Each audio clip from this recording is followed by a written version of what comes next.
Let's get right to it.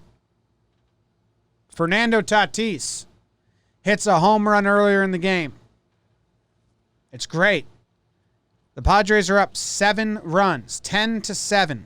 The bases are loaded. 8th inning. He gets a 3-0 count. He swings away, hits a grand slam, solidifies the game.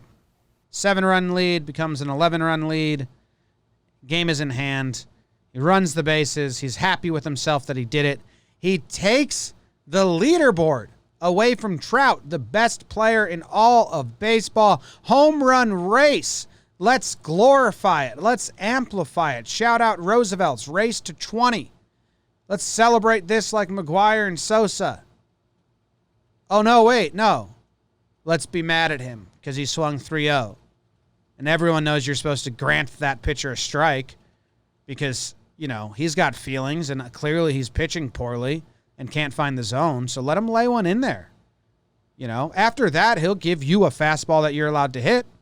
Oh, never mind. After that, he's going to try to get you out. And then after that, the other team is going to try and score runs to cut the lead in half and try to win the game and have a major comeback. But you're not allowed to hit runs yourself. That would just be rude. The other team can still try to get you out, but you have to give them easy strikes, is what the manager of the Rangers said, is what the manager of the Padres said, his own manager. It's what his teammate Hosmer said.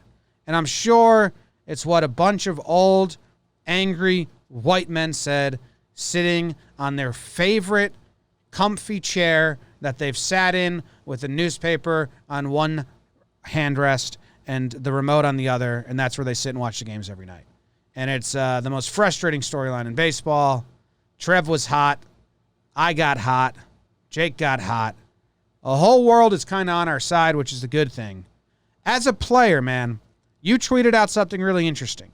You said, yeah, we are told to take 3-0, but it's stupid.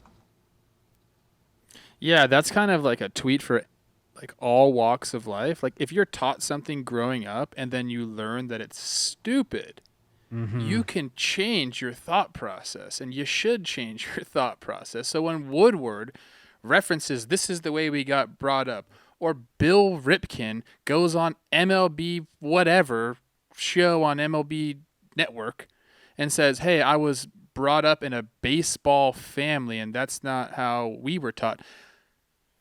You get me the guy who is like the ultimate guy on that side. I will rub his face in his wrong opinion like you do a puppy when he pees on the floor. I will just rub his little face in it because it's so stupid. Fernando Tatis, guess what? Grew up in a baseball household. He knows the rules of the game. He understands how to play the game. It's just a dumb rule. I could go on. I could seriously talk about this for hours. What if he did it on the 2-0 pitch? Is that okay? 2-0 pitch, up 7 runs. You probably know a heater's coming there too. What's the difference? 0-0 pitch to lead off a game. You're not supposed to swing at that one too? Like, tell me what pitches I can swing at. Let me get behind. And I really have, I can get hot on this because in my career, I was told to take way too much. We would get down by, if we were down by 3 or more runs in like the 7th inning or on, and you were leading off an inning, or there were no outs, we were told to take a strike. Now, I don't know if you know what the difference in batting average is from 0-0 to 0-1. It's drastic. All the numbers fall off a freaking cliff, dude. So you're telling me the hardest thing in sports to do, hitting at the major league level, you want to give a leg up to the pitcher? Because what? He fell behind 3 strikes or you're down a few runs? That makes absolutely no sense. And I had guys, former teammates of mine, texting me out last night saying like, hey, come on, man, you know how it is. You can't be doing that. Would you steal? Would you do all this? And guess what? They were all pitchers. Yeah. You know, like, this is so dumb. It doesn't make any sense to me. You had 6 outs left in the game. You're up 7 runs. How many times have we seen teams erupt for 7 runs in 1 inning, let alone 2 innings? It doesn't make any sense to me. And like Jim, you were talking about it. Fernando Tatis, one of the biggest stars in baseball. He's broken out this year. Like, was he really good last year? Yes, but people weren't paying attention to him like they are this year. This guy has come on the baseball map. He's added to the list of young stars that we have in this game. And you're going to try to put handcuffs on this guy? Put a muzzle on this guy? No, dude, you let him go. And the fact that Tingler came out and didn't defend his player publicly and like apologize, get the fuck out of here. Now I get it because this is the whole thing. This is why Hosmer and Machado kind of talk to him. It's that they know that a team like the Rangers, for some fucking reason, are going to throw at the next guy up. But that's the problem. It's not that he swung 3-0. That's not wrong. What's wrong is you retaliating for nothing.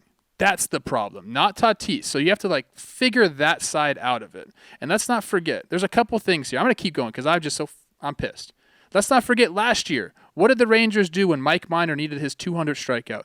They let a pop-up fall in foul ground because they wanted to get this guy 200 strikeouts. Don't talk to me about unwritten rules when you're letting pop flies fall in foul territory so your pitcher can hit a mark for strikeouts. Get out of here. If the best pitch you get in an at-bat is a 3-0 pitch, go get it. And there's too many stats and money that are now tied into this that if you keep going that, you know what? When Tatis is up for hits free agency, do you think they care if he took that 3-0 fastball and then he grounded out to third base?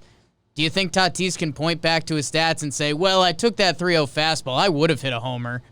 No, they're not going to give you any love for that. But if you have another home run in the tally book, they're going to give you love for that. So there's just too much to tied to it. And as Trevor mentioned, I mean, we grow as a society. You know, Phil Hughes tried to do a football comparison. Friend of the pod, Phil Hughes. Close, actual real-life friend of Trevor Plouffe. And he tried to do a football comparison, and it didn't work at all. Sorry, Phil, I love you. Because when teams try to run out the clock, it's because they're trying to secure victory. And there is no clock in baseball. You try to secure victory with more runs. You don't run out the clock to...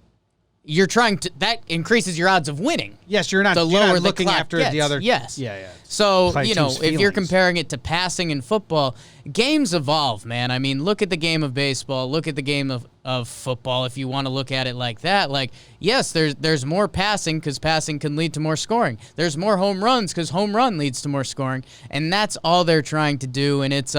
I think that's why I'm not getting hot about it because I really haven't seen...